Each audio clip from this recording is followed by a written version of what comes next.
This took place to fulfill the prophecy that was said, "Tell the people of Jerusalem, look, your king is coming. He is humble and he is riding on a donkey." Then the Bible says the two disciples did as Jesus commanded. They brought the donkey to him and threw the garments over the donkey, and he sat on it.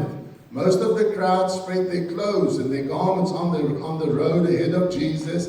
Others cut off palm branches and also spread it on the road.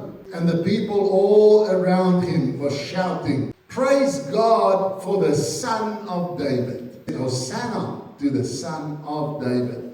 Blessed is the one who comes in the name of the Lord. Praise God in the highest heavens. The entire city of Jerusalem was in uproar as he entered. "Who is he?" they asked. And the crowd replied, "This is Jesus from Nazareth in Galilee."